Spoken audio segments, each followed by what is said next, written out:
Happy Saturday. Welcome to Sports in Mandela. As usual, we start with a quote. The difference between school and life. In school, you are taught a lesson and given a test. In life, you are given a test that teaches you a lesson.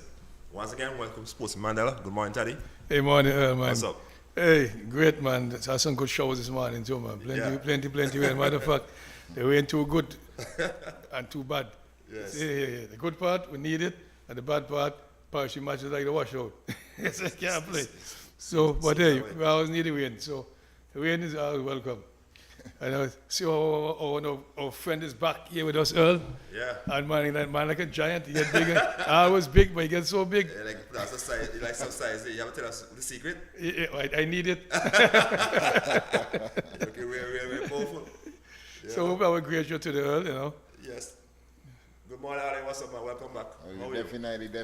Definitely a pleasure to be on the Mandela show again. A special place, so I'm happy to be here and to talk to Mr. Taddy and you. But tell us now, what is the secret? I see you, as Taddy said, I was there, people are watching, but to realize Taddy noticed that you look real powerful and big. What chance for the last couple months you were here? Say that, wait, I have to interrupt. Earl asked a question. Why so big if you enter such special show? When we came back, I have to prepare to be on the show, so. I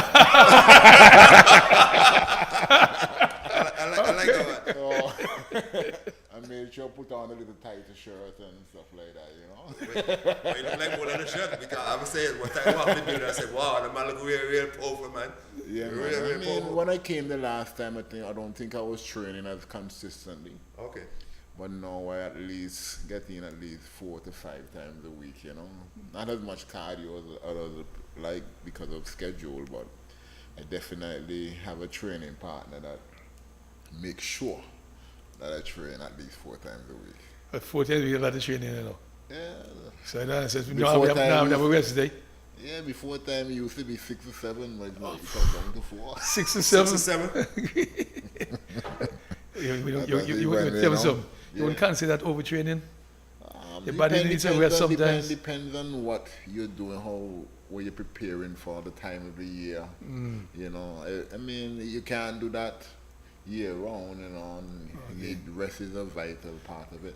But when I say training for me, might not necessarily be lifting the weights. Okay. It might be, I do a lot of cardio, so it might be going out to the road for a walk, or run, whatever it may be, But normally the most I will actually train in the gym would maybe be 5 times a week. But the other days would have been like going out, doing some cardio, stuff like that. It all depends on what the mission So the cardio is vital. Yeah. The cardio is vital. So I can understand now, It's 7 days a week. They want to push all them O-line. No. And then the thing is, you rotate the body parts, so you're not hitting the same, and I'm very strategic with that, to try not to overdo on the body parts and stuff like that. So I place them out properly so that they may have enough required time in terms of rest when the time comes around. Yeah. So like on a picture there you hit the bicep, the tricep, and the chest, the bicep, different things. Because with me, I believe that everybody have strong body parts, weak body parts. So how I tend to pair off my body parts is the weak with the strong. right. So always with the weaker body part first, stronger body part after. Because I tend to believe if you're doing 2 body parts, strong and weak, and you do the strong body part first, sometimes it may take away from the weaker body part. So I always believe in doing the weaker first, then the strong, because you always tend to have that little energy for the stronger body part, but I think you need to focus on the grit for the weaker body part in order for it to respond accordingly. Thinking about that, I used to have the same plan when I used to go to the gym. Yeah. Got like a biggish, so I spend more time with the God first. Exactly. Like with me, I mean, over the years when I was a bodybuilder, they used to hit me about my abs could be sharper in my early days. So for me, what it was, I used to train to the ground, So when you train to the ground, and then you look on the ab machine across the world, it doesn't seem realistic. It definitely would not seem realistic. So for me, I've come up with a strategy of as I say, weaker first. So I would always do my abs and whatever other body part I believe is actually needs attention first, and then I move on to the stronger areas. So how can me and Taddy get some chest like yours? Because you're watching your chest and say chest push like Mike, you know, so Oh, I thought he was my eyes looking at, but he was my chest. So how can we get some chest like yours, you know? Yeah, look, for me, I do believe that most black people have a weaker upper chest. Right. So I tend to believe that once you're doing the chest exercise, you have to make that the primary focus. You know, they concentrate on the upper, because we black people, the lower chest usually tend to be heavier. So you do like the incline movements and you position your your shoulder blades a certain way in the bend, so you push it out your chest and you can get that peak contraction at the top, you know. But we just up here a little bit now. Early in gym, man, we asked something for. I get to learn some more stuff there, because just realize I'm broad, yeah. But this beautiful lady that Olin invited to tell us about, you know, I mean, Yeah, I this think super athlete. that's Skylar, right? Yeah, Yes, that's Kayla. Kayla. Kayla Francis, Good yeah. morning, Kayla. How are you doing? Good Supposed to morning. Mandela. How are you? I'm well, I know I thanks. saw you see the come time working out in the gym and stuff like that. You must be saying, hey, he don't talk to people, he just go do his thing and don't talk to people. But it's nice to have you on the show. I know you're excited. I see you in the gym doing some hard work with Arlen and stuff like that. Yes. So how ready are you ready for Barbados? I think I'm Don't be just shy. about Don't be ready. shy that because coach, you know.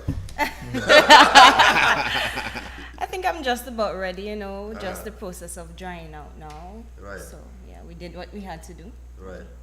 Well, Yeah, that's basically tell it. Antigua who you are, because everybody in Antigua, everybody watching on Facebook and stuff. You're being Oh. you're being all over. I want to call the cock girl. Okay. Not everybody in Antigua, the whole world. So tell them who we are. Well, who you are? are. Oh, I thought you were trying to help You the be, chance. I'll get there too. You get there too. Well, I am Kayla Francis, bikini wellness competitor or athlete. Right. And yeah, I'm going to be representing Antigua on the 3rd of June at the Roger Boys, Elite Championship. So, yes, I'm a bodybuilder. I want to say something that's Roger Boys, you know. He old Barbados at bodybuilder since me small now. Yes. I mean, the young guy was school. Remember the man a long time ago? Yeah, he's been 70s, around 60s, for a while. 70s, Yeah, he's been around for a while. Actually, You know the Roger, one named Beckles? yes, Roger actually was one of my coach. Probably, maybe who I am as a bodybuilder. He's the one that actually turned around my career, you know, as a bodybuilder. Right. So yeah, I'm always, every year he has a show, whether I'm competing or not, I usually travel along to Barbados to, you know, that's do the nice. show, stuff like that, yeah. I'm actually, the last competition there, I think, it was a controversy down there, you know.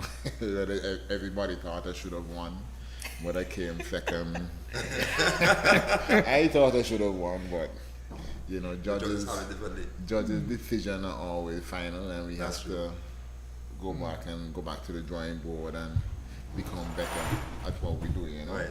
So, but I just haven't come better at what we do as yet, Right. because I haven't competed since. Okay. But Yes. tell me something, Kayla. What piqued your interest to get into fitness and stuff like that? How you started? How you all started? It was after I had my son. Right. I gained a few pounds. Okay. And I honestly did not like to see how I looked. Right. Yeah, because, you know, I'm used to looking lean, because I've always been an athlete. I did track and field. So I was used to being lean and not having that excessive fat. So it was uncomfortable. Right. And then I started the gym. I wasn't really familiar with bodybuilding, women doing bodybuilding and muscles and all of that. Right. And then after I saw it, I'm just like, hey, I can look like this. And I can look attractive looking like this. Right. So I started working out and I fell in love. And how you find the journey so far? It's been rough in a sense where I haven't been the most consistent off and on, because, you know, life happens. Right. But it's been fun. It teaches you discipline, and I think during the process you learn a lot about yourself and your body. Yeah, so So true. you want to disrupt, you know. Okay, you said earlier it's been rough. So, didn't make it hard for you. Yes, real hard. But nah, he has been supportive throughout the journey, and working out in general, dieting, everything that comes with fitness, it's not as easy as it looks. Right. So yes, it is hard, but once you're passionate about it, it doesn't really. So tell me some more. Tell us about the dieting part. You know, I know that's the really interesting part for the athletes and stuff like that. Whether it's discipline, whether cricket, football, is important to have a good dietitian and plan and stuff like that. So how is that going for you? Now, before it was very hard because I mean my metabolism rate was high, so I was one of those persons who could just eat anything and get away with it. But then after my son, you know, all that changes, everything changes after childbirth, Okay. and it became much more difficult for me to eat and maintain a physique that I am comfortable in. So I had to make some changes, and I think that's where it was difficult for me. Right. But as you go on, as you continue, as you decide this is what I want, and you have your goals in mind, then it gets easier or better. Okay. So you see, Odin laughing. You're less tempted by certain things because you know you have a goal, Okay. almost tunnel vision. Yeah, yeah. So the coach, I'll get that. That's the one is Odin say, well, what's she like for? Everyone, you know. Oh gosh, that's what you're saying, Alan? So you like he will give you a sheet to follow and stuff like that. Yes, part of the program you have your workouts and you have your meal plans. Right. Yeah, he does meal plans separately. Right. So it just it's depends on what you And you want. have a cheat. Yeah, I had. Oh, you had cheat? Refeed day. I wouldn't call it a cheat day because I couldn't cheat the entire day, but Coach, you listen to the right those coach. are included. You ever find a nice- I mean, I could do it too in the off season. You know? Go introduce it to you. Our next young man next to me, bodybuilder, introduce yourself to Antigua and the world. Morning, how are you? Morning. I am Jamil Knight, competing in the classic physique next week in Barbados. How ready are you? Already, I think I'm on point. I believe so, but I think I could still be a little better. Right. Maybe just my mind confusing me, but everyone's saying, Jamil, you're in shape, you're ready, this. But out of me personally, I think I could be just a little bit tighter, just a little bit, closer to where, the stage weight is. But hey, I have to listen to the coach, I have to follow the coach, Right. trust the process, and don't overdo it. Right. You understand? So that's what I'm doing right now. I want to find out something, Okay, say anything the classic, what you call that? Classic physique. What it is? Classic physique. With the small It's baby? not. No. Okay, wait, It's, man, wait. I want to find out something though, Right. because I see Owen look so big, Yeah. and you don't look so big.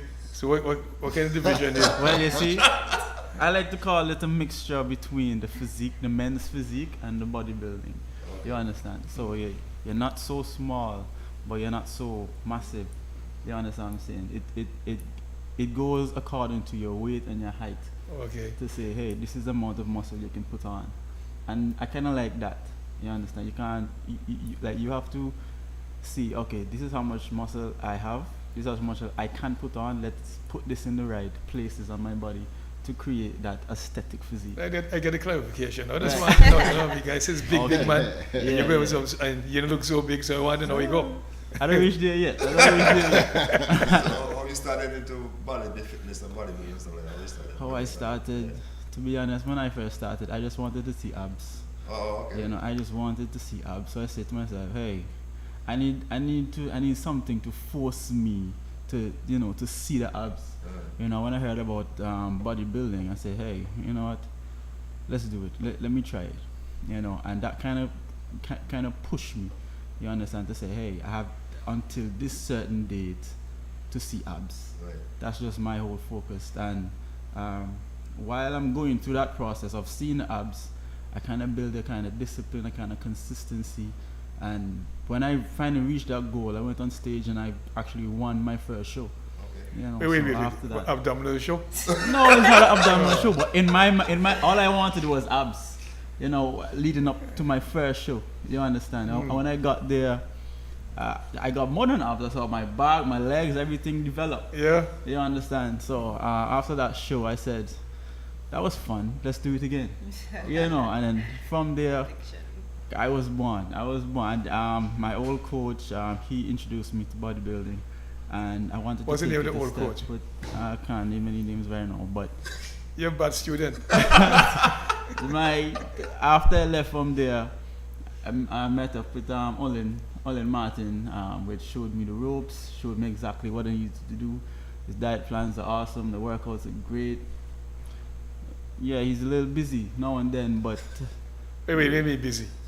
I mean, trust me, he's a real busy man. You understand? He has a lot on his plate. You understand? So I know that there's a scene of stadium night time later, so. It's real. You see, I didn't know that. Stadium. The food truck. Yeah, so he has a food truck and stuff. I know that. I would have said so. I leave it there. Let's make that clear. But yeah, after I met up with him, it was, I can't say smooth sailing, but following a diet in particular, it was rough to begin with, but then after a while, you catch up on some stuff, you learn some tricks, some tips to make the diet a little more easier for you, and I wouldn't say the diet is hard right now. It's just like right now you come like second nature. You just know where your second meal is. You know your next meal. You just go and eat it. I don't have to force myself to eat it. It's just I just eat it. That's it. I don't kill myself or nothing. Say about cheat? Yeah, cheat. Because sometimes you want something sweet. Your sweet tooth calls, but. Hey, but the most important thing, the majority of the time, you stick to the plan. You resist that. Right. I know it happens to me too. Mm-hmm. I don't eat meat now for a long time. Meat? I eat meat for a long time now. Okay. I mean, so that's how it I works. want to ask you a question though, and I can answer to jump into. I noticed these days a lot of guys running from the bodybuilding stuff. Is the bodybuilding is more hardcore than classical physique and stuff like that? No. Because of the training and stuff. No. I think in all the categories in them, you have to train hard in the gym. There's no one category to say, hey, I have to train as hard as you to get what I want. No, you have to train hard. You still have to follow the diet. You still have to stay disciplined and consistent in all the categories, and So when you miss training, only call him because you have. Sorry. When you miss training, call him because you have. Sometime, yeah, maybe once or twice, but not really. Not really. I mean, when I first started, I remember. The man want the best for you, so you can, because exactly. I used to be in that field, so I know this stuff works. He can tell about me, A tough coach. But tell so Adam, for your take though, you find in Antigua we losing other bodybuilders, and now everybody got the classic physique and stuff like that. I think a lot of it has to come down to affordability. A lot of it comes down to affordability because hardcore bodybuilding like I did is, if you want to be at the top of the chain, can be extremely expensive. I remember, as I told you the last time I was here, that when I was competing at the top of my game, I was probably spending like $5,000 a month on bodybuilding. Yeah. And so the difference is, and let's be reality, life ain't easy now. Mm-hmm. The expenses in life, everyday cost of living. So I think because of that, a lot of guys are going to more where the natural look rather than the massive look, looking big massive fellas, look, So, but it's not to say that they have to work hard or we have to work hard or anything. Everybody, as he says, everybody have a plan, and if you want to be a winner, you have to put it on the table, So maybe different things, different body types have to do different things. Although I would say some people almost like they born to do bodybuilding. Right. Some people without doing anything, they That's look true. a certain way, Right. whereas some people have to make themselves or make sacrifices to look that way. You know, that's the difference. So some people just can naturally be a certain way, whereas other people, and that's with anything in life. That's with anything in life. You can meet some people that just naturally can do stuff, True. but you have to learn. Right. Yeah. So you say to Caleb from track and field. Yeah, I mean, I think with Kayla, I saw Kayla from the beginning of her, Track and field career. well, not track and field, but I never knew her as a track and field athlete. But I saw her from the beginning of her coming into the sport and stuff like that. And to be honest, I could see her drive, her determination.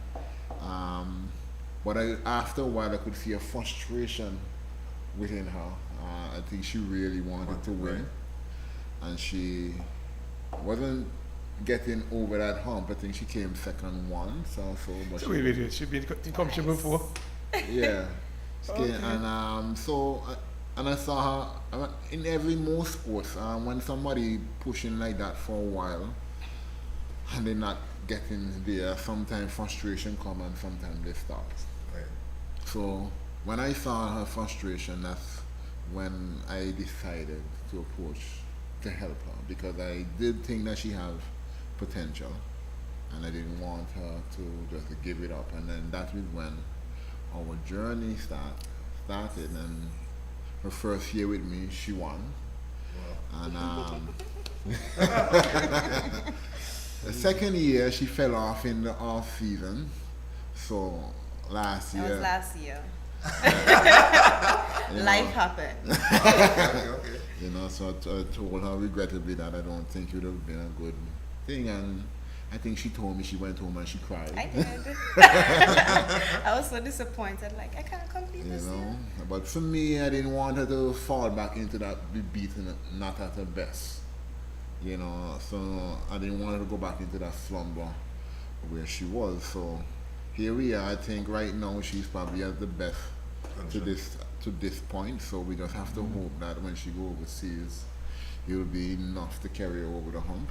You know, but for me, in general, I always like to help the underdog. You know, because I myself was an underdog in the sport, so I think I identify and feel the pain of athletes when they're, you know, Right. they're not achieving what they're supposed to achieve, and it's nothing short of effort. Sometimes it's just knowledge and knowing what to do. You know, and I'm a victim of that. I believe if I had the right guidance around me from a young age, I believe I would have probably been on the Olympia stage or something. But I had to go through the process of learning on my own. So I think that is why Antigua bodybuilding on a whole is probably at the pinnacle in terms of probably the best in the region at the Right. moment. Because people like myself and other athletes have gone through the run of having to learn and, you know, the setbacks and whatever. So you'll find that when we get somebody on our hand now, we try our best not to let them go through the same process that we go through. So that's why you find they'll be winning at a much faster pace and so forth. You know, once they're willing to listen and do what they're supposed I to can do. appreciate what you're saying. Okay, so when I was telling somebody the other day, when you're an athlete at a high standard, when you get there, you know what it means to get there, and anybody come after you, you get them better maybe. Yeah. That was my challenge when I used to in the coaching business. I But I strongly- wanted to disturb Kayla a little bit. Okay? And I love disturb people. Because she was a track and field athlete. Then she went to this next stuff you get into. She get into. But my question is, was she winning track and field? She wasn't winning. That's why she went to I don't know why she won. But track Well, and field. I'm not sure. Why she switch? I- No, I'm not sure. that's not the case. In primary school, that's when I started my whole track and field journey. Because I was fast. I represented Antigua track and field. I can't remember the year, but I did. And then my coach migrated I think I was in grade 5 or grade Who's 6 that coach? when he migrated. Mr. Jules Benjamin. I know Jones man, security Benjamin brother. Yes. Jones So, body. he migrated, and then after that, I'm just like, you know, I was kind of stuck. I was young. I didn't know who to go to, where to go. So I guess, you know, I stopped there. So you're at the village With- school? Yes, I went to village school with track and field, but then I went on to netball. So like I said, I've been an athlete all my life. And with netball too, I represented Antigua 4 years. Okay. 4 years. Me And too, then I had after the same that, background. went into bodybuilding. So it's kind of like a transition stage. Yes. And I guess most track and field athletes, most bodybuilders you'd find were track and field athletes. So, yeah. So, I Yeah, started okay. So he running didn't too. pull I me was- away. It was just like a transition. But you still like used to be Yeah. at tracks too? Yeah, Do tracks? I was a track and field athlete Okay. as well. Wait. That's You what- should win anything? Trust me, I was a quick one. No. I was You quick. know, answer the question. You should win 100 anything? meter, 100 Okay. meter, 200 meter, 400 Wait. meter. You should win anything? As a I used to sprinter win too. a lot. But the Who reason you I bang stopped, up? the reason, who? Who you beat? Well, Who you well, beat? listen, Let these are Tell me names. somebody that you begged out. We should know. In my time, there was Shark. There was a guy named Travis. Kind of shark. You know, right. But you know the right name, and I want to get the name there. What's the The right right name? name, I don't know his right, because we were never friends. Okay, I I can know call a him. man, we'll find out now. I don't know. So I represent Antigua as well for a couple of years doing track. But the reason why I stopped track was I got a bad injury. Right. I did up to this day, I don't know what it was in my legs, and I stopped track. And at that time, I was also doing basketball. Represented Antigua as well, playing basketball. Basketball, okay. Yeah, I thought basketball was the way for me. Right. You know, but then I had the same injury, The same. became worse. I had Yeah. knee problems, so I just decided to stop, and just keep fit and go to the gym.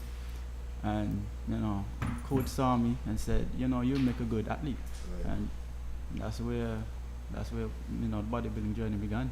But those injuries now, how does that affect your bodybuilding? I think it doesn't affect me. I think because of my work, like working out, Right. the pain, the injury is gone. I'm not sure how it works, but I'm not feeling anything. Okay. You know, but yeah, I still have some knee, not as bad as before, Right. but it's alright. It's manageable right now. But the pain right here in my hip, gone.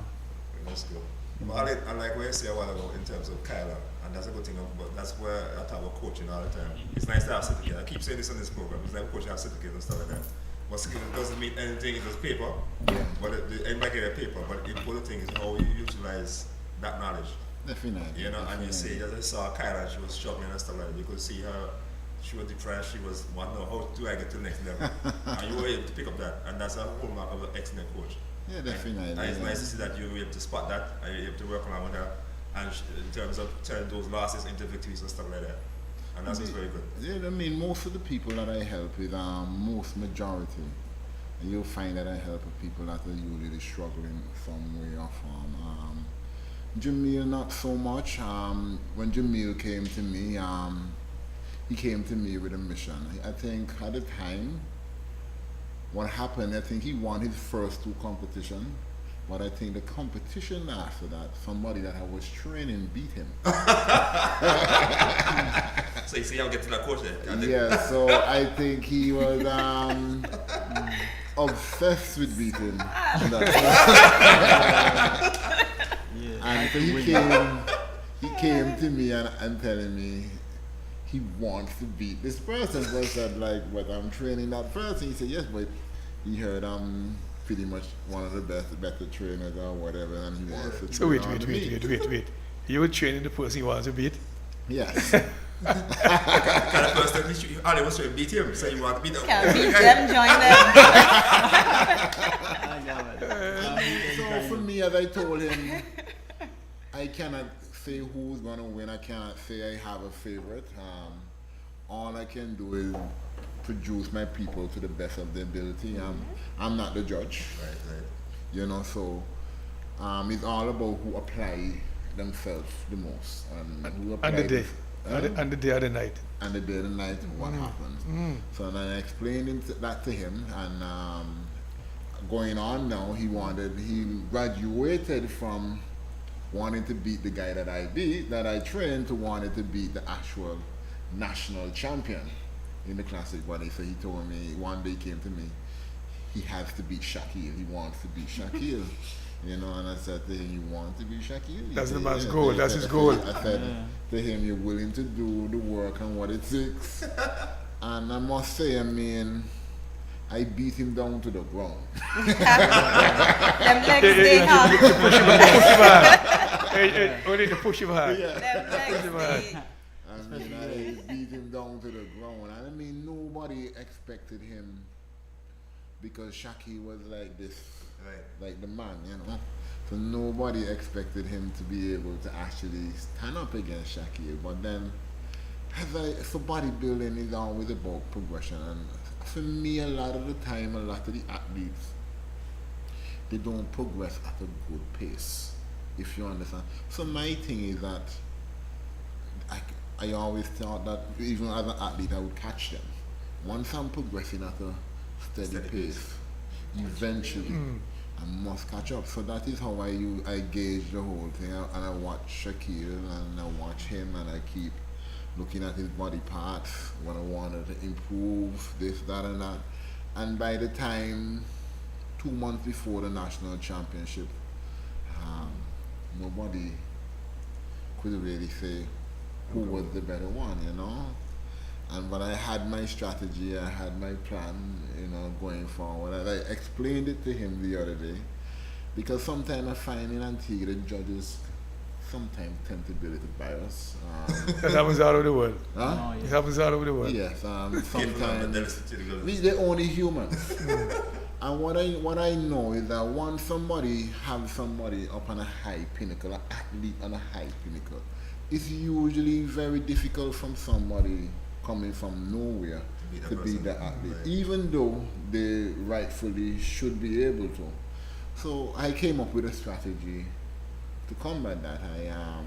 Wait, you bribed the judges? No. I started posting pics of him. Oh, okay. Started The marketing strategy. Yes. I started posting pics of him on the media all over, having wearing vests and stuff like that. So then people started to question. People started to want to see the rivalry. So then now, all of a sudden, he was at the same level as Shaquille, and it was just a matter of them going on stage. So from that point, I was happy because now I felt to myself that he would be given his just cause. The judges would pay attention to him, and so forth. You know, I mean, he won the competition hands down. I mean, and I was happy for him, and I think he's a focused young man. I mean, he's driven. He can be a little bit too tunnel-minded sometimes and too self-thing, but sometimes in order to achieve the pinnacle of any sport, sometimes you have to be selfish. Yeah. All the great ones are like that. Yeah, sometimes you have to sometimes you may have to walk on somebody to get where you want to go, you know, but you always have to be, I always try to instill in him, try and remain humble, try and do the right things, you know, things have a way of coming around, that kind of a way, you know, you have to be careful. Sometimes it can be wanting to go forward, but it doesn't mean you have to sometimes trample the people. But I want to point out something, like I said something earlier, progression, that's the word I'm going back on. Some people don't progress, what do you think caused that? Distractions. Like having babies. For male and female is different. It's just like yesterday I have a new athlete, a female, and she came to me and she started telling me, and I said, well, I understand exactly where you're coming from. Most men don't want the women on stage, rolling that stage in a bikini. Most men are going to want other people paying her the attention. So most men are going to distract their girlfriend from competing, from going that route. It happened year after year. Most of the women that stop doing the sport is because of the other half. It usually takes maybe somebody who's involved in the sport or somebody who thing, you know. That's the problem the women have. The males now, as I'll say, baby, responsibility. The girlfriend don't want to hear anything about you're buying protein powder when farmer get to buy it. That dog whole situation. It's expensive. You know, so that is why I came up with my whole venture of the health addiction team. Right. Because I saw the struggle. Over the years, I've seen many great athletes, many good bodybuilders. I've been involved in a number of sports, and I've seen athletes stop because life gets better than affordability, mainly affordability. They can't afford certain things. Sometimes you go out and you seek sponsors and nothing happening for you. You know, you end up traveling by yourself in a no man's land, all these type of stuff, you know. So that is why I've been through it too. I've been through the struggle. That is why I came up with health addiction, in order to try and help athletes. You know, do it collectively, go to get sponsors, you know, fundraisers. You know, we've been parading, trying to sell our health addiction t-shirts. You know, because you know, they wanted to go to Barbados. Let them know the price and tell them you have in stock. They have. So let them know the We price. get, we Oh, get, yes, we get all the, I have my own. It's all. Yes. Remember? Yes, Earl even bought one. Yes.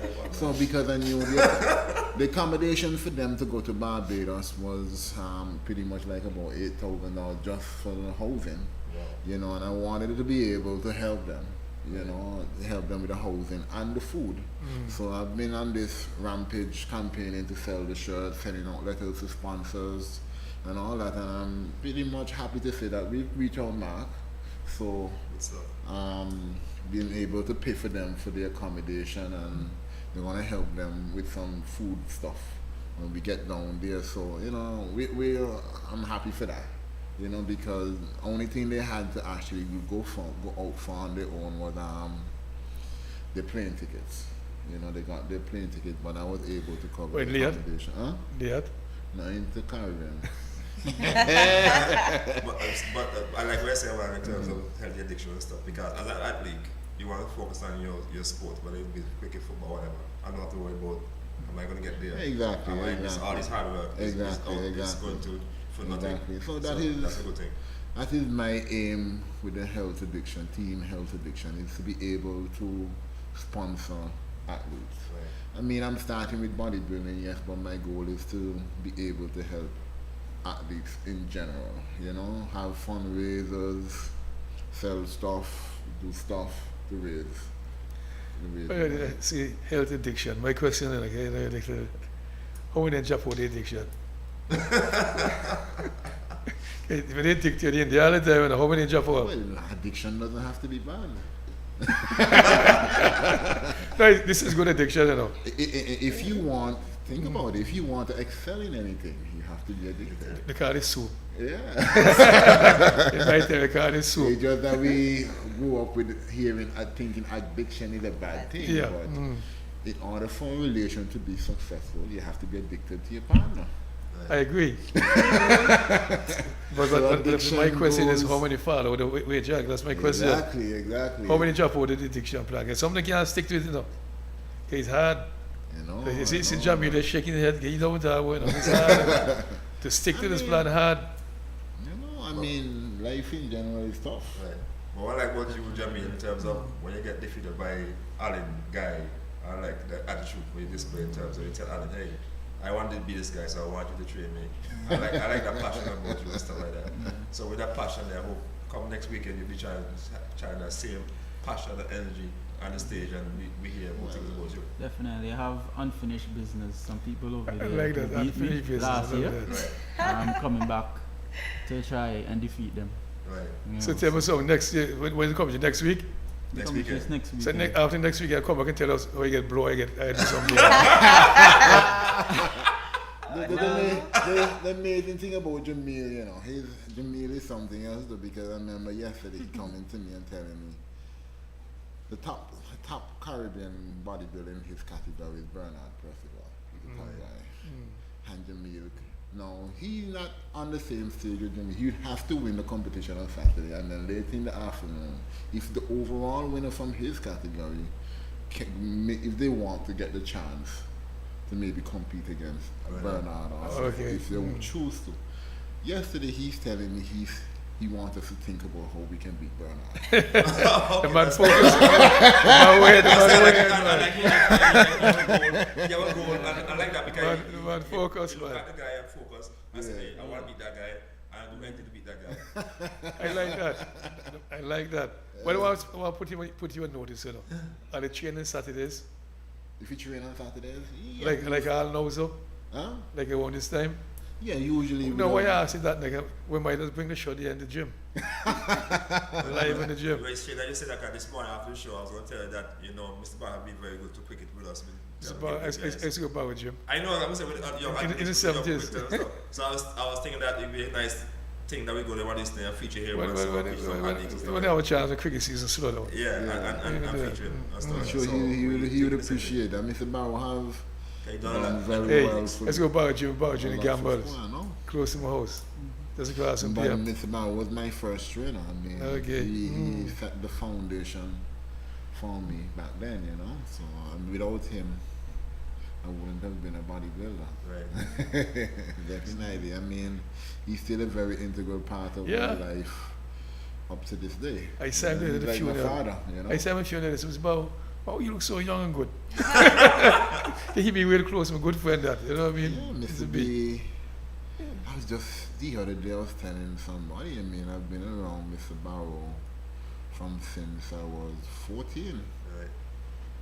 And I was thinking, Mr. Barrow has never been sick. Mr. Barrow has never really missed the gym. And that's, I mean, only how Mr. Barrow just misses when he goes on vacation. He goes overseas, yeah. If I can recall, Mr. Barrow probably haven't gone on vacation for the last 15 years. And he's there every day, dedicated, and you know what I mean, to helping. He's willing to help anybody. Sometimes he even wants to steal your clams. So kind of tell me something. How ready are you ready for this next weekend? As ready as can be. So you're gonna kick some butt? Next That's week? the plan. Perfect. That's the plan. Hey, see how the chat you got, you come back and tell us. When you get your blood, you're At going, you least get your I blood. know that I've done my best. Okay, so any areas that I you want to want- fine tune, kind of Jeremy, you say you have some areas you want to fine tune before you go out. Any areas you think you want to fine tune or something? For me, now it's just to dry out. Okay. Thank Wait, what kind of language that dry out was that? Okay, what kind of language that? Water manipulation so the muscles can be portrayed. Okay, as- all right. as I'm much getting as- language. I get the language right here. But I must say, I'm training for at least for this competition. And Wait. Anybody compete against Kayla? No. Kayla, anybody compete against all them in Jamil? different Oh, I categories. just want to find out how you go now. Yeah, all them in Because different Jamil wanted I to have a beat, bikini Jamil girl. wanted to beat Shaquille. I don't want to know how this stuff works. I had a bikini girl, she's wellness, she's classic bodybuilding and classic physique, and another one is male physique. So all 4 different categories. Okay, just want to make sure no competition, no rivalry, no No, competition. no. And I mean, and even if it's a team, so we have that rivalry. I just want to make sure they bribe the judges. I just want to make sure. So tell me something. Your guys, your team is sponsored by Sheik, right? I see. Your team is sponsored by Sheik? Yes. I see something Sheik, you yes, posted. Sheik is I see something yes. else. Sheik is an international. I think it's signed somewhere there in India somewhere now. I think it's signed somewhere. I think Yeah. we're going Indian. It's in India. Doing something, checking something in India. Yeah, it's I an think it's, international company. yeah. They actually it's, boast that they sell the best gym apparel in the world.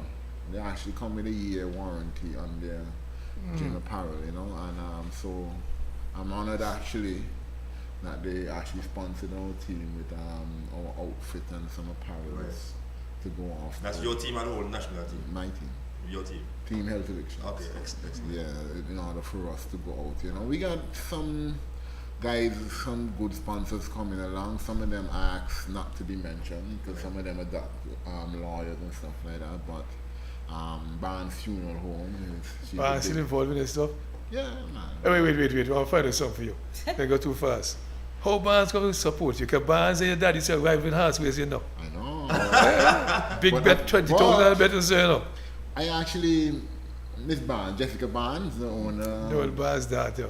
I Yes, know I them. actually train her too. I mean, Yeah. so I've helped her lost in the past probably 30 to 40 pounds. So I mean, I still train her up to this day. You know, so she's a very big supporter.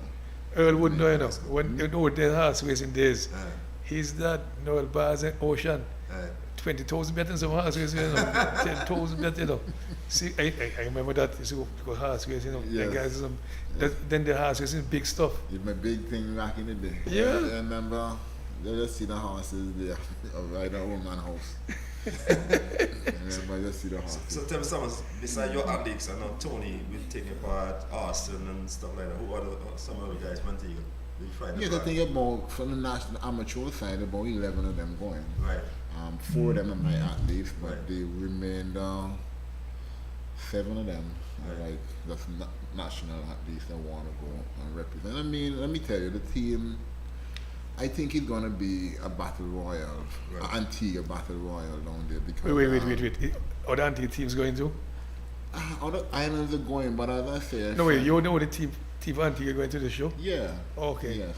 So it's like I have Michaela. I mean, they have a girl that everybody wants to see the rivalry between her and her. Where she's from? Huh? Where she's from? They go to the same gym too. They train the same time. Yeah? Yeah. So everybody wants to see that rivalry. Hey, wait. You told me only one set you have. Wait. No, he have 4 guys, his personal set they train. Oh. But he has several athletes that are going to the competition from Antigua. Yeah. Oh, but that's what I they figured. have the Yeah. personal rivalry. So Yeah, okay, fair enough. what I'm saying, down Barbados, because of the high level Antigua bodybuilding now, it might just be an Antigua battle in Barbados. But was that high standard long time, you know? I know.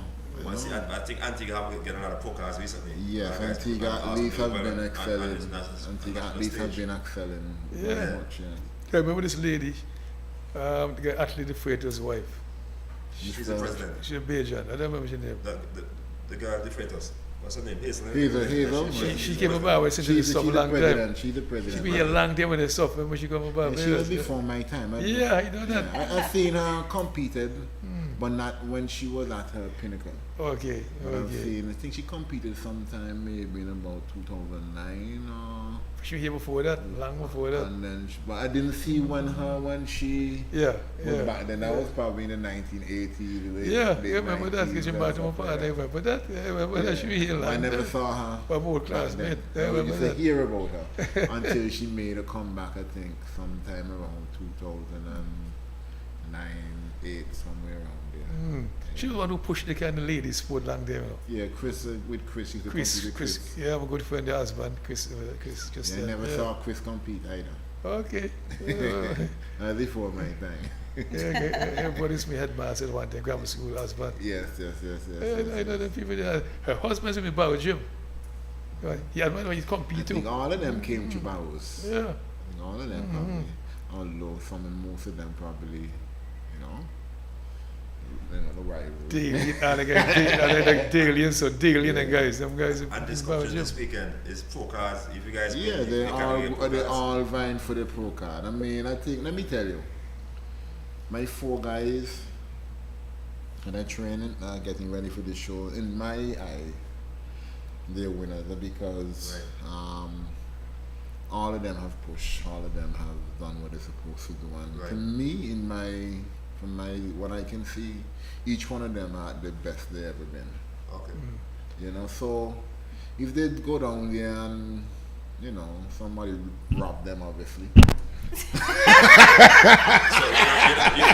know worry about them going on and after they go into the company they get scared. You're not worried about that. No. I think they, I honestly,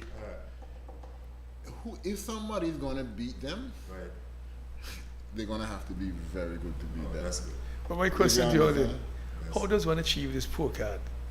I mean, you have to, sometimes different criteria, but of late, you have to win a regional competition. Okay, I'm saying that for a reason, because Jamil say you want to take on Percival. and you say you're ready for the pro card and all that, so I want to know how you But that would be get it one. interesting, that would be very interesting. I mean, Percival, he's a different beast, he's very good at what he does, the utmost respect, so If Jamil can go and give him some competition, that would be that'd be a smile to my face. So, that is good. Yeah.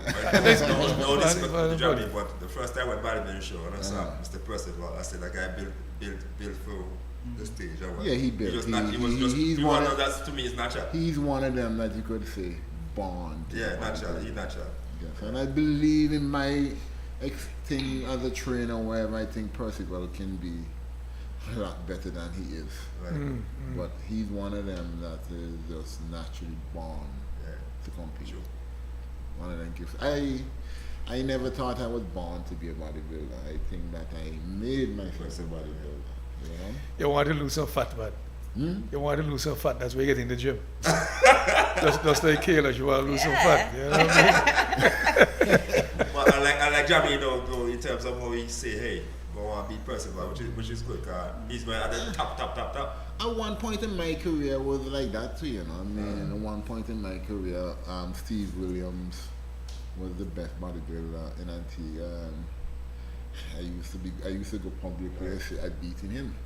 And Steve going Barbados this weekend? Yeah, Steve is going Barbados. He's going? Yeah, he is going. So he's making a comeback. So how you Steve going to make a comeback, you're not going to make your comeback?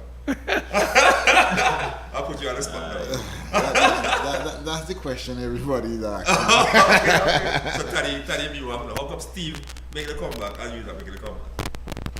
Maybe eventually. That was the guy, the guy, Christopher guy. Wiki the police guy going out too? No, I don't think going. Randy. Randy got injured a few months ago. Oh, okay. He got injured very bad back, so I think he's still in recovery at the moment. Okay. But my cousin is actually coming out of retirement too. Who's that? Who's your cousin?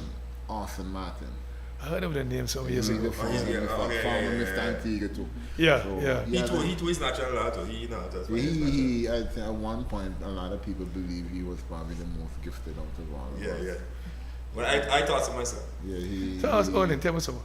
What are the guys coming to retirement? What's so special about this coming to retirement thing? I forgot. Oh, okay, now I understand. At this point in time right now, I think Roger's show in Barbados is like the Caribbean Olympia.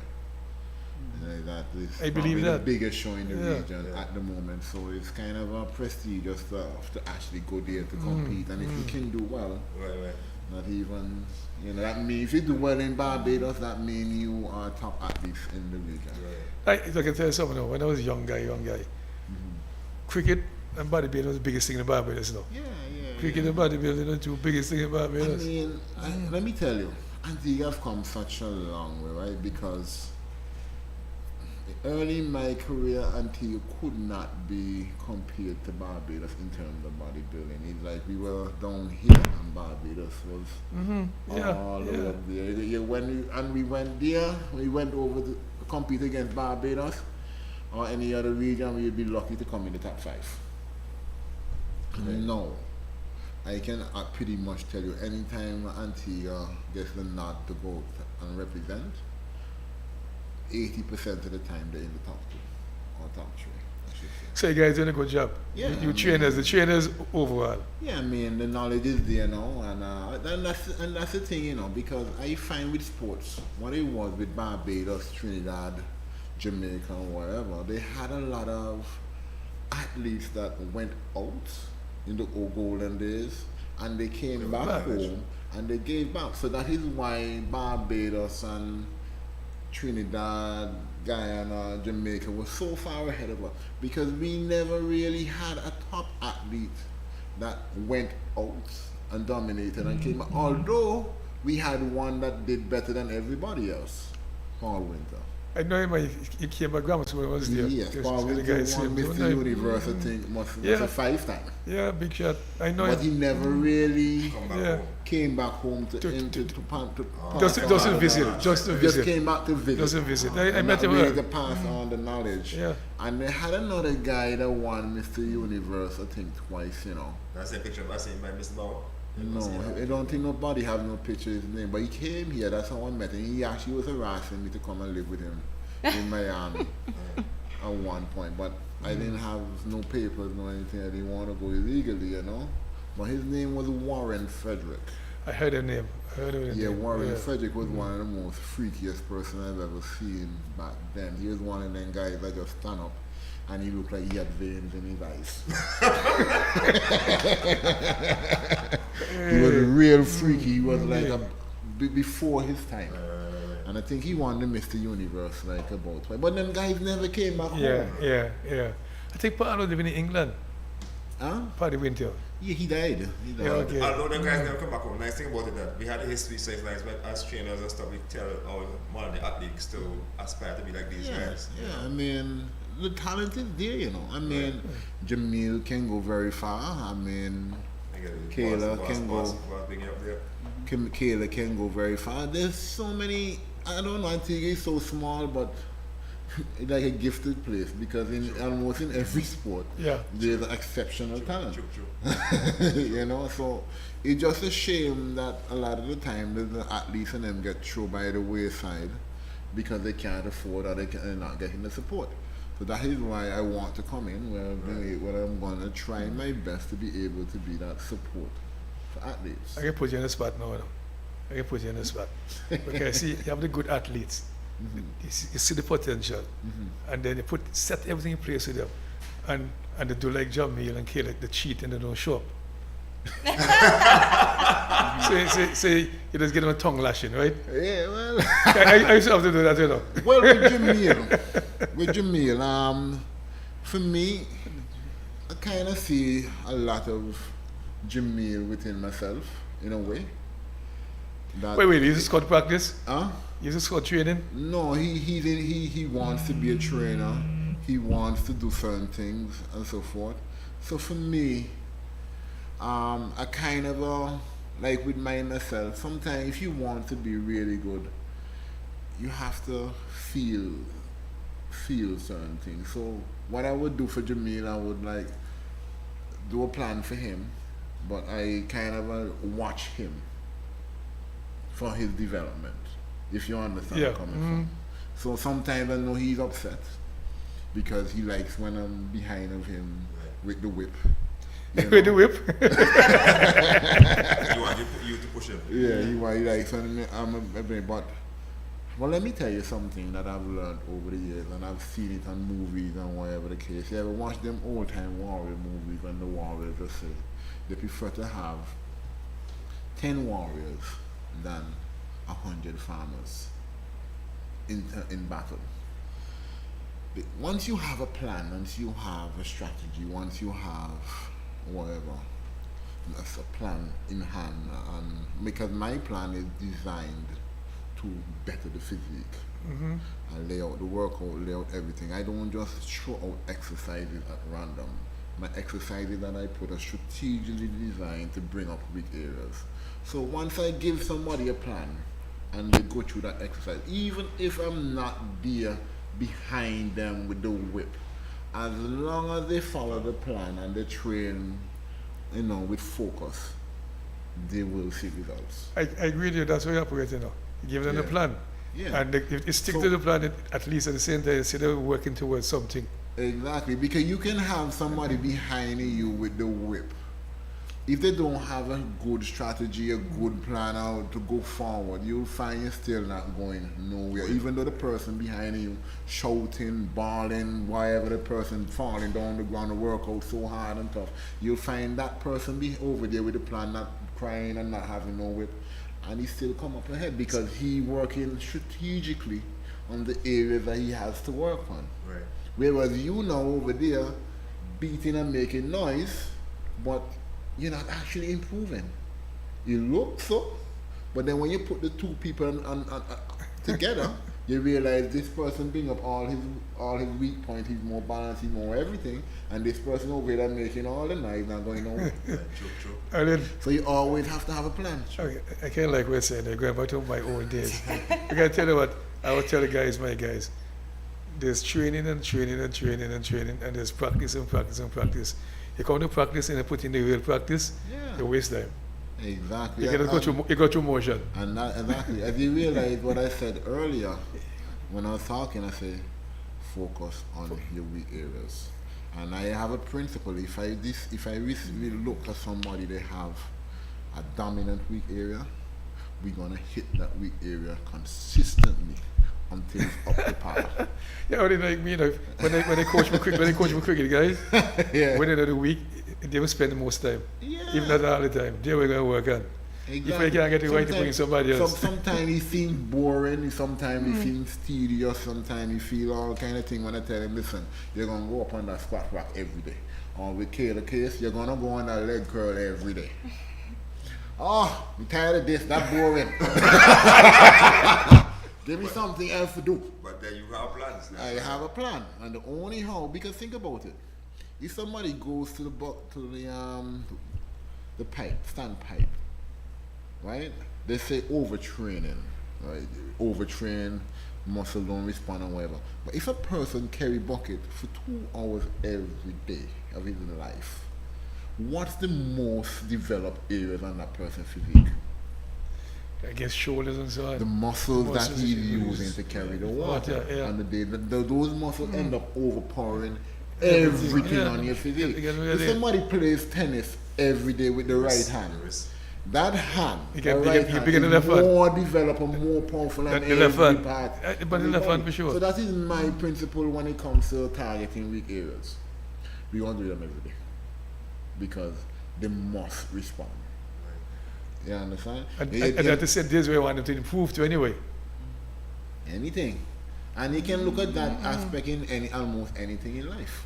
Any sport, anything you do. Anything. If you want to drastically improve in anything, you have to put it to practice on a regular basis. You know, I can give a joke about it. I have to laugh because I have some guys who's a coach in cricket per se, and they don't want to go practice sometimes. Yeah. So I said, so how are you going to improve? He said, tell me something. When you go to school, right? And there are maths today, maths tomorrow, but in the shop, how are you going to be a maths player? Or maths improve your maths? How are you going to improve your English in your class? Yeah, because it has to come second nature. He can part to It you. become second nature. I mean, when you do something so often, you start to see things that other people don't see. Because it's right in front of you every day. You know, No, and that's you just look like, something. like a stick record. And You have to repeat it. I proved this from the first girl I ever trained to win Miss Antigua. Her name was Delamain Andrew. I remember everybody just telling me about overtrain. I can't do this every day. I can't do that every day. And I remember Delamain had a S in her back. Like her back development was the worst. And I helped her for a year. And by the next competition, from her first to her next competition, she had the best back on stage. So since that point, I realized, okay, this is the way forward. Right. You understand? This is the way forward. So what I do, I pinpoint weak areas and persons, and I prioritize weak Very areas. important. Yeah, sound like a great coach. I would never give you credit. You Yeah, know? he does. But let me put you on spot though. Uh-huh. In terms of, you've two athletes here. I don't know if you want to advertise to the public, but any weak areas that you're seeing before next weekend competition? No, there's no weak areas.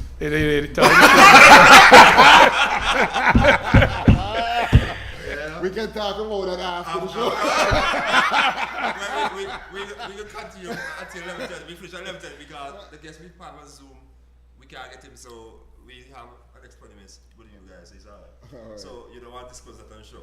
My next question though is, for this competition here, you have an idea of how the judges will judge? Yeah, you have that, you know already? Believe it or not, for me, I'm always very strategic in everything that I do. Sometimes people think I don't make sense or whatever the case may be. But especially my experience with these bodybuilding show, I always assess the situation. Always try to assess the situation at hand, and once I go and I see what's going on, the competitors are coming in, they're competing, strong points, weak points, I will break down everybody almost immediately, and I will come up with a plan in order to try and to be victorious. That's just my nature. You understand? That's why I've been good at bodybuilding. I always search for weak points. And if I establish somebody has a weak point and I have it as a strong point, I'm gonna exploit you. Makes sense. So I like that. I just want to know if your athletes will know exactly. I'm going on stage, I know this is what I just looking for and stuff like that. Yeah, I mean, just generally look for certain things, but you have to look at what's immediately in front of you and try to figure, okay, how can I get ahead as an athlete for this competition, you know? So do I have to stand a certain way? Do I have to, you know, show certain things, whatever the case may be? You know, so usually, for me, on a day, as my competitive years of bodybuilding, the worst thing athletes can do is show me how they look. Right. Because once somebody usually show me how they look, that like blueprint in my mind, and I'm gonna go and I'm gonna try my endeavor best to better that. So that's why those guys are called a big shot now, so hide up. Yeah, so one of the things with me in my bodybuilding, I have always had superior legs to everybody. I always had superior legs to everybody. So do you know I never wore tights in the gym? I never showed my legs in the gym, ever. I would wear the biggest pants in the gym, and I would put on my little shirt because for me, your upper body big. So my aim now is to get my upper body comparable to them. And then, so then at coming down, they will say, "Oh no, the thing looks still a little better than you." And I would just laugh because I think to myself, they're forgetting my legs. So if my upper body start to catch up with yours, what do you think will happen when I take off my pants? So now come back to the same thing with him now, where you say that you paint the picture to them, or when you send the picture out to the media and stuff, Yeah. you haven't start looking at him and stuff. Yeah. So they were looking at your upper body here, so that's why you keep telling them, but they realize, no, Yeah, they forget. Because from the time the competition used to done, nobody ever saw my legs again. But Until the next my competition. question for you is this, okay, you're going back to the Jamil question that Earl asked earlier about any weakness. But then the question is, do you think, well, I not think, the judges who judge, they can pinpoint that early if he has any weakness? Let me just say, Philip! We can't. An audio. No, I read it for him. Philip! Hi, I'm listening to you, my brother. I'm here. Okay, What's just happening? we just finish up here. Just want to make sure you're still there. Don't go. Continue listen. I'm still here. Okay. So what I'm question just is, trying to listen. Okay. the judges would see the weaknesses. That's your judge for anyway, experience. Sometimes no, you know. No? Sometimes no. That is always why it's always important not to broadcast what you may think is your weak point. Because Right. you understand? Because sometimes the judges don't pick it up. Okay. I remember one year I tear with muscles in my leg. Right? Tear with 3 muscles in my leg, and I still competed and I still won. You know why? Because nobody knew of my injury. It's only after the competition I showed them what.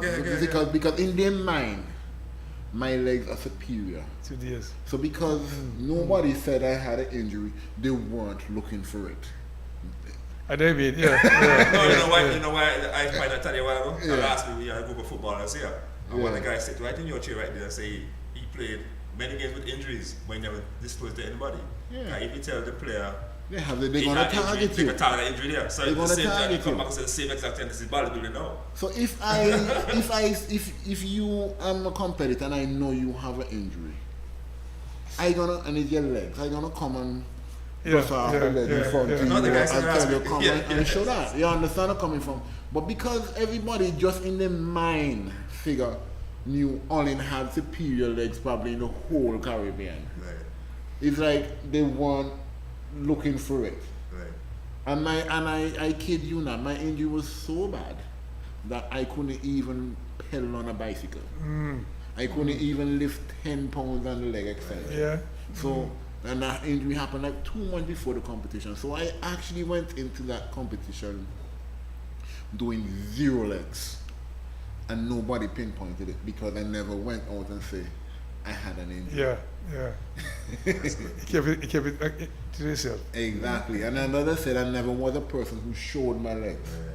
You understand? So because I didn't, They're not considered senior. all everybody was thinking he had superior legs. Sure. That's it.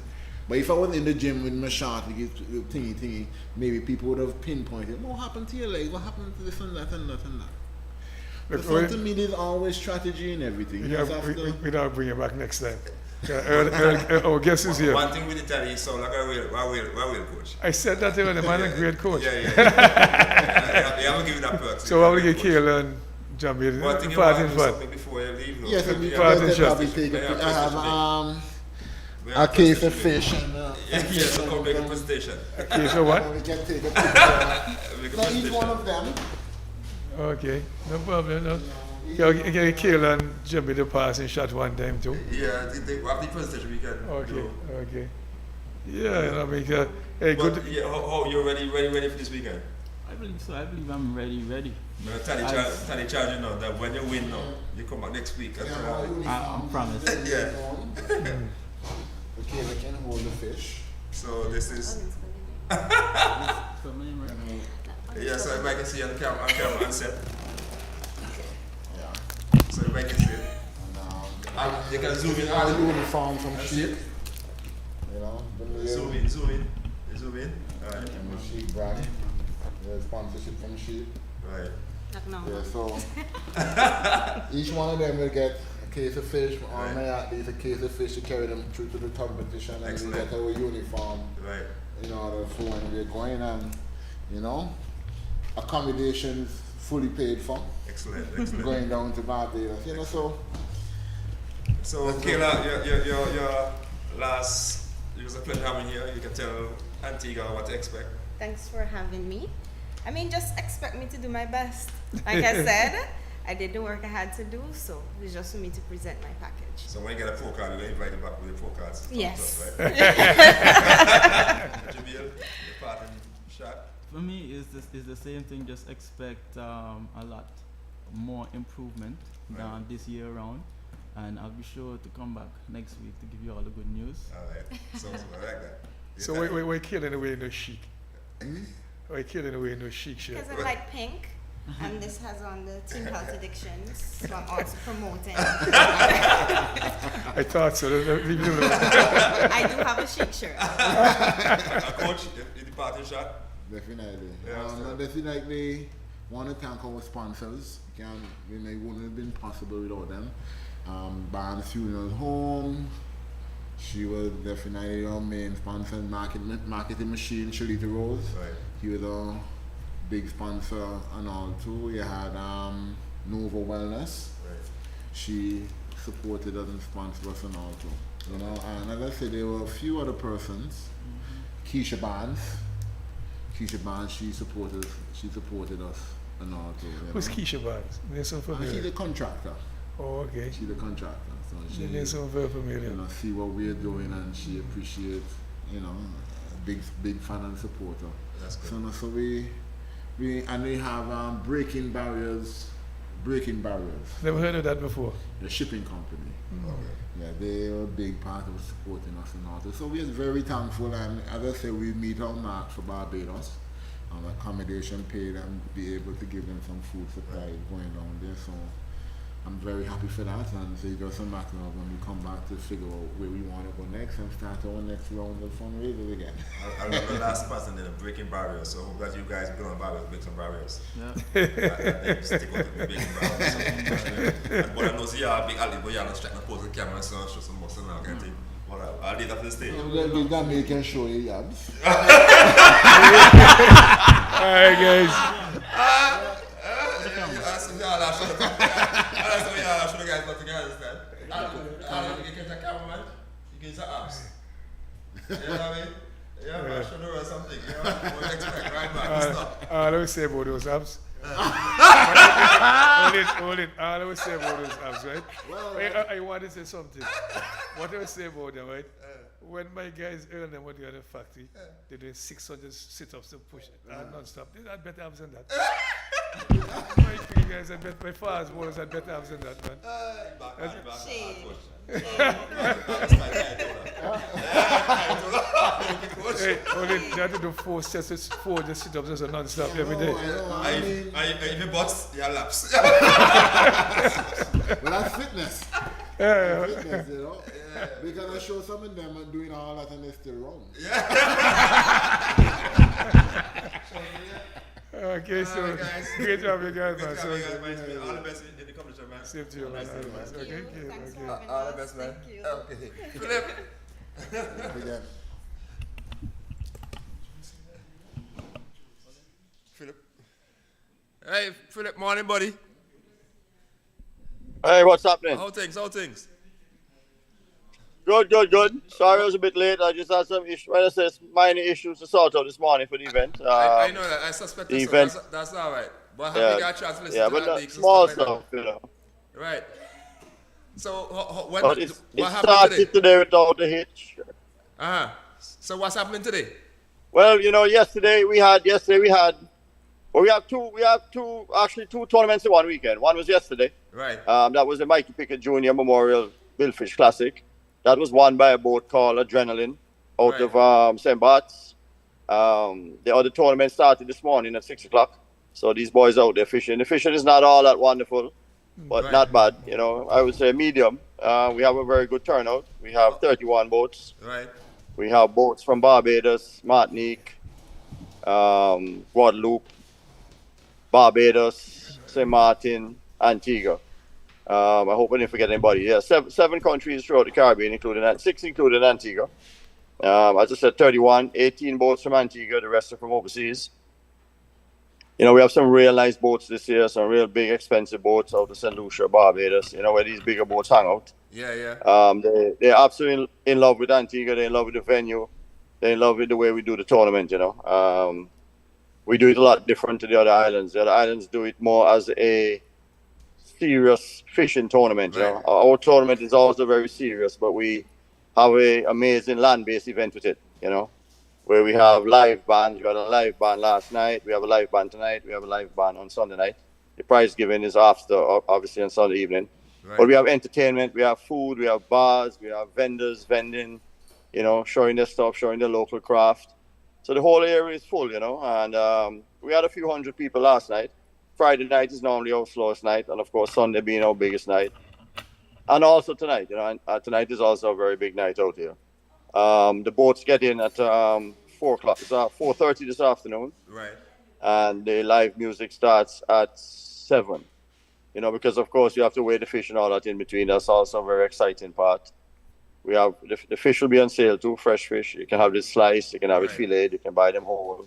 Whatever we have, a lot of people look forward to this too because the fish is really kept on ice all day. You know, we actually sell the crush ice to these boats and insist that the fish they catch, they keep them on the ice, you know, keep them So fresh. nice, and, nice, you know, fresh, nice, fresh safe. fish. Nice and fresh. Nice, you know, nice and fresh. And people like that. You know, Antigua people love fish, you know. Right. So that's where we are. Everything, as I said, everything has gone very well. It's one of the biggest sport tourism events on our calendar of events in Antigua, you know, for the year. How long this is We happening? are How long by now? far the biggest in the Caribbean. How long? This is our 55th year. 50 years? 55 years. 55 years, wow. 55. 55 years, yeah. Well, we lost 2 years to COVID, but before that we were consecutive. We added in the 2 COVID years that we didn't do anything. So this actually is our 55th. But of course, through COVID, we lost 2 years, you know. So it's no longer consecutive. So we were 51 years consecutive. And we lost 2 years to is this COVID. tournament, And we sorry for the show, is this tournament still called the Frankie News Fishing Tournament? No, the Frankie News Fishing Tournament is in September. We have 3 tournaments a year. We have actually 4 tournaments. We have the Mikey Pickett Memorial Tournament, the Mandela Classic, which was yesterday. That's a one-day, very serious billfish tournament. The entrance fee for that is $1,000 a boat. Then we have the Antigua and Barbuda Sports Fishing Tournament, which is the biggest tournament in Antigua in the calendar year. We have the Frankie Noons in September, and in November we have the Best in the West in Jolly Harbor. So we have 4 tournaments a year. This one being the one that attracts obviously the most boats and the foreign boats. You know, a lot of the foreign boats come in because they actually enjoy, you know, the after party. You know, it's a lot of fun.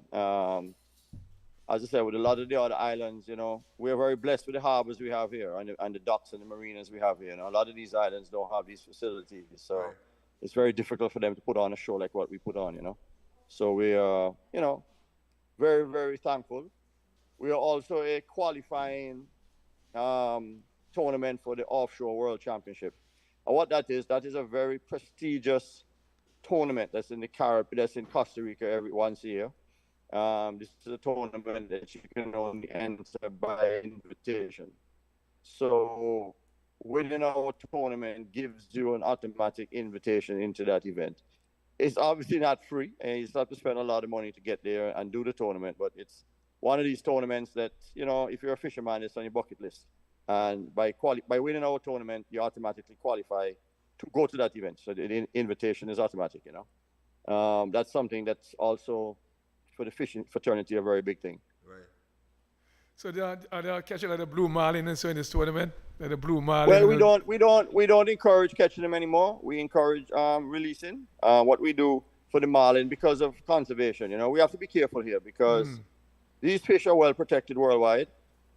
We have what we call in Antigua virgin territory for catching these fish. I mean, a lot of fishermen in Antigua really don't fish for them, and we don't do it because they eat very well, but Antigua people, they're afraid of these big fish, even though they cut them up. Yeah. And also for conservation reasons, we really don't kill them. As I said, worldwide they're very well protected. We have to be careful here. If we hang one of these fish on the scale, and some international photographers in Antigua, they can't do us anything. It's not against the rules or the regulations or the laws. It's just that for conservation, how that goes today, the environment and conservation of fish and things like that, which I fully support also. So what we do, we make the minimum weight to bring to the scale of 450 pounds. Now, believe it or not, a 450-pound blue marlin is not a big fish. Our current record in Antigua is 771 pounds. So, but by doing a release, it protects the fish, it protects it helps with the conservation, and it puts us in the good books with the International Billfish Association, which has a head office in Miami, so which we're also a member of. So it helps us, to show the people of the world that we also are into conservation when it comes to sport fishing. Right. The other pelagic species, tuna, kingfish, wahoo, and mahi-mahi, we have a minimum weight of 10 pounds. So a lot of those fish will be brought to the scale today. Obviously, if somebody breaks our record in Antigua, the first prize for that is $100,000. So that's always up for grabs, and that's the big attraction for the tournament, Right. But you win the marlin division of our tournament by actually filming the actual fight when you're fighting the fish. We have a base radio called ASF Radio, Antigua Sport Fishing Radio, which is actually manned by 3 young ladies from Antigua. I can't remember their names right now, but it's really nice to see these 3 young ladies, actually handle the radio. They understand the fish. They understand what the sport is all about. We have a very comprehensive computer system going on. It's not just a fly-by-night event, And like I said, it's really wonderful to see these 3 young ladies sitting up in a booth, manning the entire tournament from 3 computers. Right. It's really compliments to them. So we do it by points. So if you release a blue marlin, any blue marlin you release, you get 450 points. Okay. If you bring one to the scale that's underweight, you lose 450 points. So most people are not going to take that chance, I like that.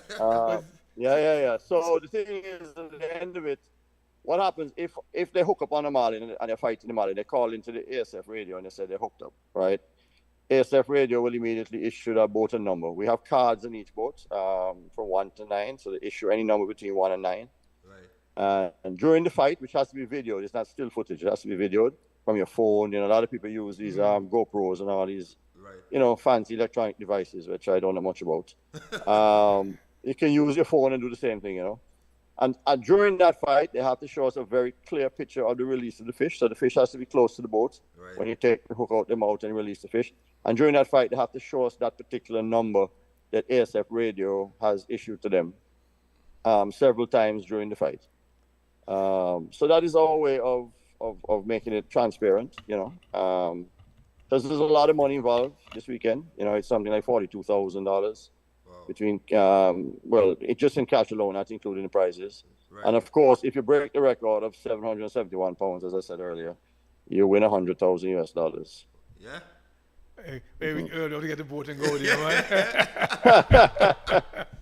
I get the boat Yeah, is but out no, here, man. But it's really something to see. If you all are free this evening or even tomorrow evening, you all should really make the effort and take a drive out. It's nice to see the boats too. The quality of boats. Right. And if even though you're not into boating, you're not into fishing, when you look at these machines that these guys are using, Right. it gives you a perspective of what the sport is all about.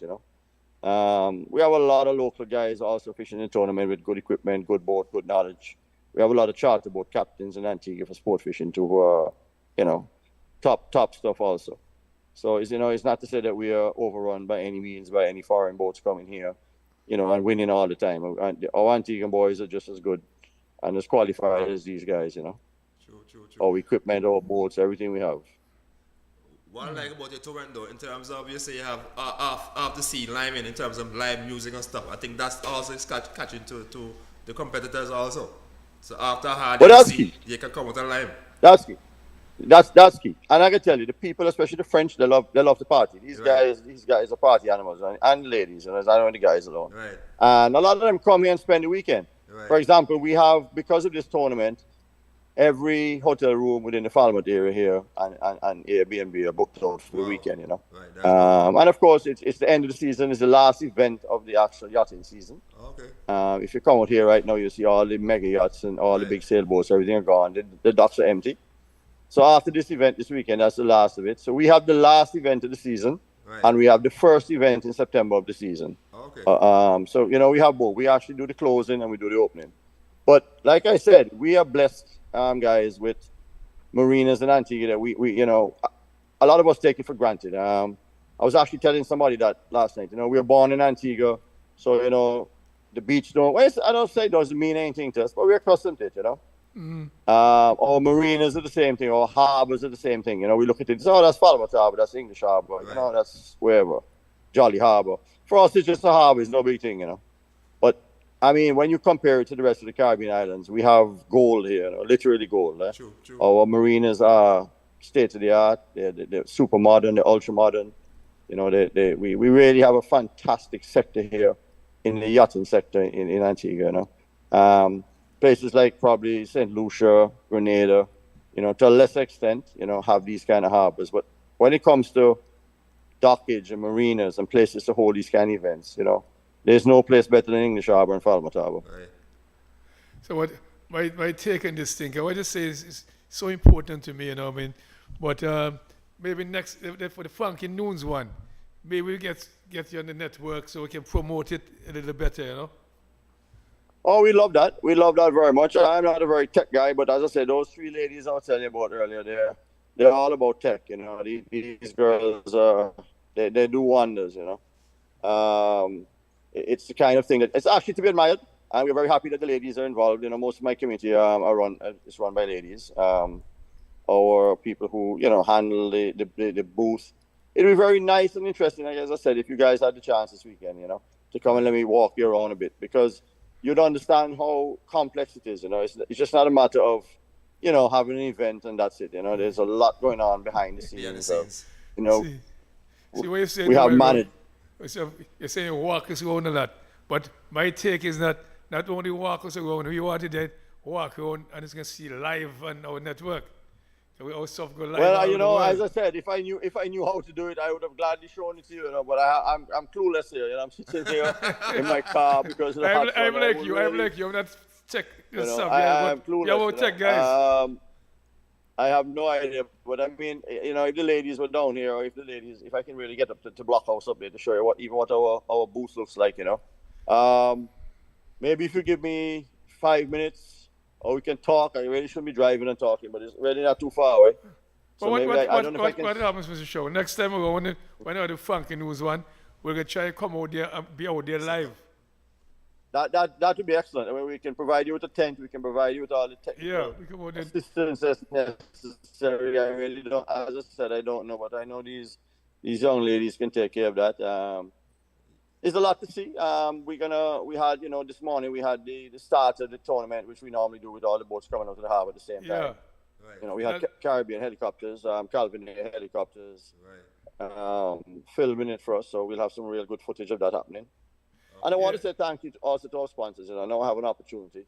We are sponsored primarily for many years by Andrew Insurances, Antigua Masonry Products, Antigua and Barbuda Tourism Authority. I really have to thank them, and I have to thank the Ministry of Tourism, and I have to thank the Honorable Max Fernandez and Colin James, the CEO of the Antigua and Barbuda Tourism Authority. They've always supported us. They've always helped us financially, because while we make a few dollars doing the event, it's a very, very expensive event to run. So we always happy to have them on board.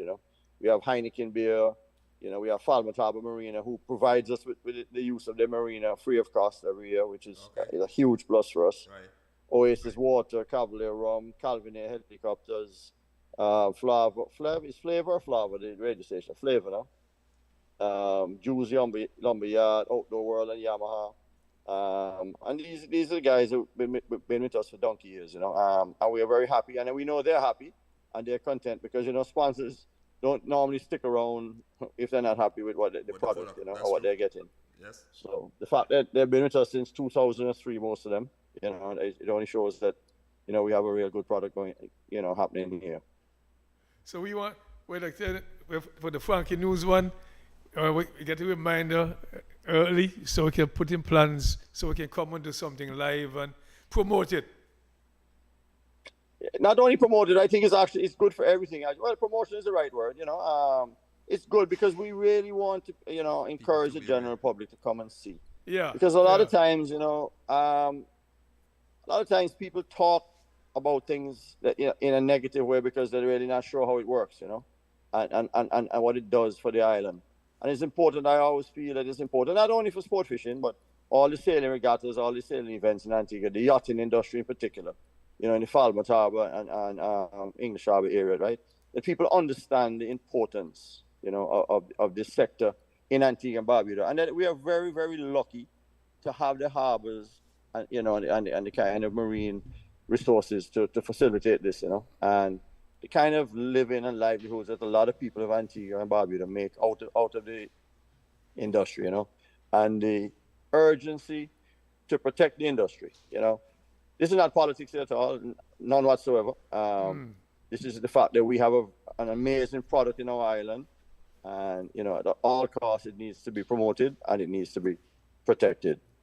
What I like about it is 55 years. That's not an easy feat at all. Can't remember. It's not an easy feat at all, And as I said, if it was not for COVID, it would have been consecutive. This started off in 1968, I think it was, as a couple of guys having a little rum on the coconut tree and decided to do a little fishing tournament among themselves, And over the years, it has expanded and expanded and expanded. In 1997, I might stand corrected by a year or two, we had something like 67 boats here, because at that time, I don't know if you all know that some of the best blue marlin fishing in the world is a spot called the North Drop in St. Thomas. Yeah. Where I don't know if you ever, I'm sure you all have heard of Reds Bailey. He's a renowned, world-class Antiguan captain that lives in St. Thomas. He's a Bailey, Hugh Bailey's family. He's a world-renowned, not only renowned, a world-renowned. He has been in the covers of all the marlin magazines, sports fishing magazines, all the big gun, top gun tournaments in the world, And he lives mostly in St. Thomas. I know him. But an Antigua. But okay, and he promoted Antigua and Barbuda as a top destination, and a lot of boats used to come there and charter from St. Thomas to come to Antigua, or send the boats in from St. Thomas, and the guys would charter down. But the industry in St. Thomas has fallen away since. You remember when they had the crash in 2008? A lot of these people lost their boats and just didn't have the money they used to have to do this kind of thing. So it kind of fell away. It's on the mend. It's not back up to where it should be yet, but these are the guys who actually came to Antigua in 1997 and were catching blue marlin.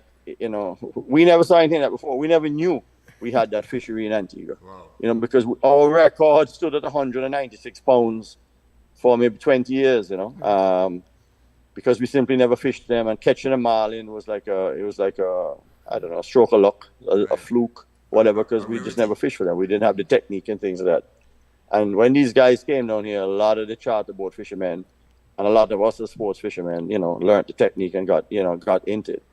So that is how this whole tournament and this whole marine sport fishing industry, took off in Antigua and Barbuda, because people do come, in by plane in the season to fish for these fish. But a lot of it, if not all of it, is encouraged for, as I said, for release. So, and you would note that people from overseas always are interested in releasing the fish. Right. It's a part of conservation, as I said. It's a part of what it is today. Protecting the species. They provide, a great sport for all of us. But they have to be protected, because if we overfish them, you know what will happen. Yeah. Yeah, I agree. I understand what you're saying, yeah, man. But look, we want to be part of it. Must a part. Help to promote it, market it, and get. Well, we love you all to be part of it. I mean, we are, our doors are open always for new people wanting to participate. Always. It's not something that we would say that is, we're happy to have you all. We're happy to have, anybody who would like to take part in it, because the more people for us that help us, and the more people that participate, with us, is the bigger the event becomes. Sure. And the event right now is at an all-time high. But of course, there's always room for improvement. I have a very young and a very dynamic team. I mean, I've been chairman since 2003. I'm looking to, throwing the towel shortly. When I say throwing, you take a back seat as a supervisor. No, I have a lot of young people who are a lot better when I say at technical work and so than I am. Yeah. I'm old-fashioned. So, I mean, and this is what is needed, and this is what is recommended by all the other, sport fishing fellas around the world. They that's what they promote, and that that you have a young team. And as I said, our technical team now, as I said, they're so young, it's incredible, and their ability to do what they do it makes a difference. It just put us on the map. We don't use print anymore, for example. I mean, print not only in Antigua but worldwide. I was very much against it. I used to print flyers and go to every bar and restaurant in Antigua and hotel and put down my flyers, and and it took the committee nearly a year to convince me that get rid of that idea. They all are now to Facebook, Instagram, Yep. that kind of thing. So actually, if you go to Facebook, it's Antigua Barbuda Sports with an S, fishing.com. You will see how good these people are, because you'll see live updates every 15, 20 minutes of what's happening out there. Okay. That is how detailed our But right now, people see you on YouTube and Facebook. Right now, people seeing you right now on YouTube. Yeah, they're seeing all these kind of things, and as I said, these are the things that I think the Bimini start this morning, where all the boats left this morning. The helicopter footage on YouTube is already up, and it's already up on Instagram, it's already up on Facebook. I haven't personally seen it, but I was told it's already up, and people are viewing it. And you'd be surprised the amount of people who are actually following the event on Facebook and social media as it happens, because technology, I guess, is what creates all that. Right. Well, I just want to say all the best in your tournament, and as Taddy say, for the Francis News one, we would like to come out there and do a live show with you. I will absolutely love to have you all. We can set that up very easily. Right. We have a lot of space, we have a lot of room, and it's very easy for us to set it all up for you. Okay. So let me know. Guys, thank you all very much for having me. I appreciate it. You're welcome. And thanks for the plug. All right, have a good one. Take care. Take care. Bye-bye. Well, Taddy, your last. Well, man, it's great to be back in our show, man. You know what I mean? I think next week we might be going to Freetown. Freetown next week, For right. semi-finals. Right. I had the Freetown our next venue. Right. So they stayed here one time, and we finals, semi-finals, Saturday and Sunday finals. Right. So we can start the next Dave Joseph after that, the following week. Right. And Thursday league starts next Thursday. Okay. Thursday league starts next Thursday. So we can get over there and do what we have to do. Yeah. Today was a good show, 'cause I like in terms of Ali and the coach. He sounded like a real coach. Yeah, Ali nice stuff. See, Earl, okay, you said something earlier about you didn't want to intervene much, but you're so correct. Right. Anybody can get certificate, Right. but anybody get knowledge. Right. Knowledge, experience he has. Yeah, that's So and when you're a real coach, right. those are the things you look for. Exactly. Those are the things you see, the weaknesses. I see he's identifying the weakness and you work towards the weakness and stuff. That's what real coaches do. Yeah. You know what I mean? That was started off for me, the conversation he had with us and the athletes and stuff. Yeah. Where he said, Then I said to him, you're a real coach, yeah, you're a you real can see, coach. you know what you're about. I know how to achieve results. You don't mean to give a credit easily. yeah. I realize that. So, see, he knows what he's talking about. Yeah. He can improve you. Right. Let's say there's practice, training. Right. If you don't do the right thing, Right. you're not going to improve. Exactly. You just go through motion, you waste Right. time. Yes. Yeah. That's what you tell my partner, then let's Right. work on things, Right. improve yourself, Exactly.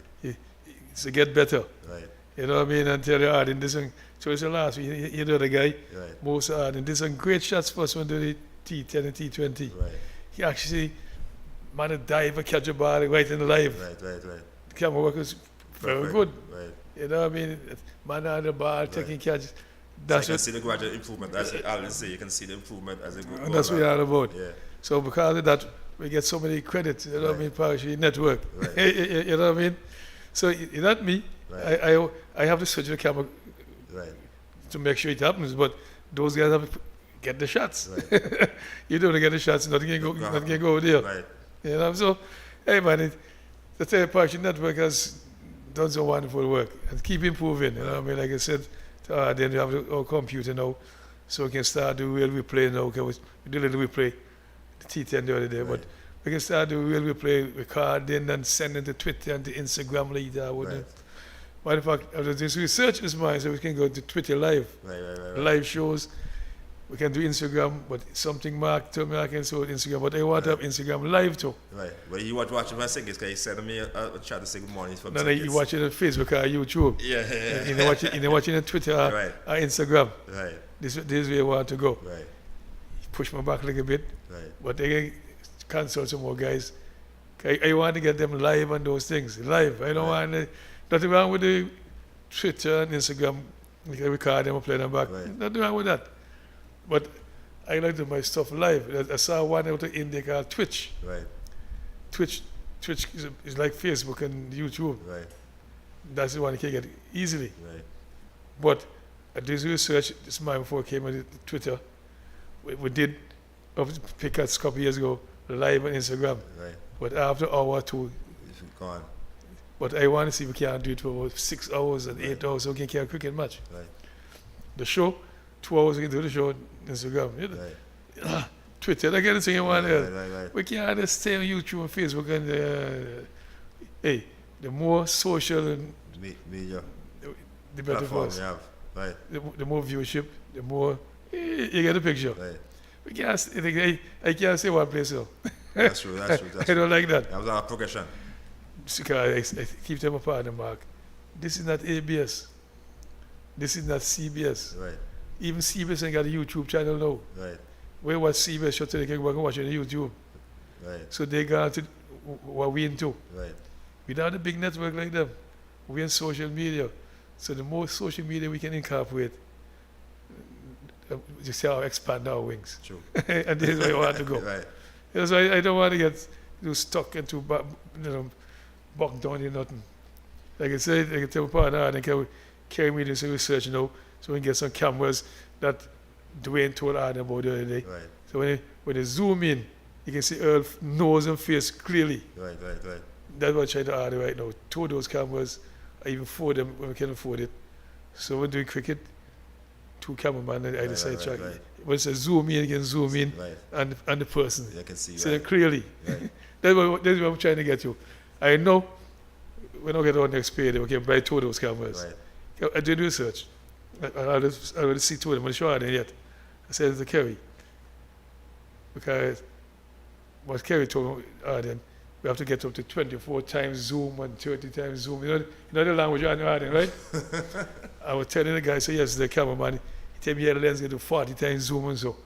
The camera, he know the kind of language. I don't know the kind of language. Right.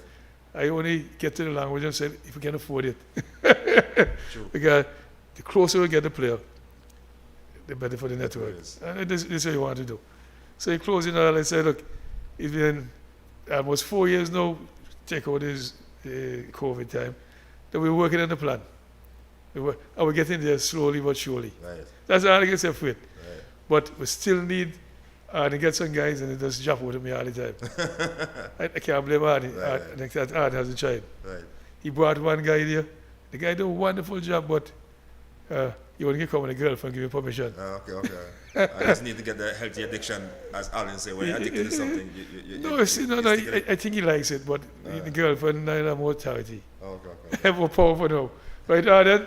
He said, that is his head. He does a good job when he comes here. Right. But we can't always get him.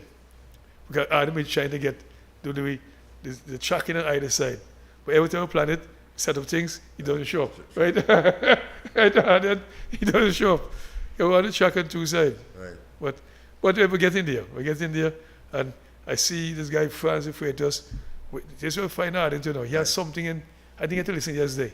Can't help my partner, they go Deepwater Harbor and so. Something in the youth energy, something is called an observer. Right. And this is why he focuses on, get young people into media and so on. If we can steal a couple of them, Right. if we can steal a couple of them Right. to come in the network, I will be happy. Because they're like 17 years old, this one is 17, and so, you know. Right. Get them involved. Because I'm not going to be how much longer can I be there for? Right. But we must have continuity. Right. That's true. You must have continuity. It's not for me. You know, it's for Parish League. And this is our activity is for Parish League. Right. You know what I mean? So here's where you want to go. Right. So, Earl, man, I know you're parishing, man. You told parishing so many times, you're parishing, man. Right. You know, your big chose England. Right. Yeah. I go tell them, Mark, parishing network bigger than you. Right. Parishing network established stuff all over the world. True. So, let's try to compete. Right. All right. Okay. Well, guys, thanks for being supposed to Mandela. Have one.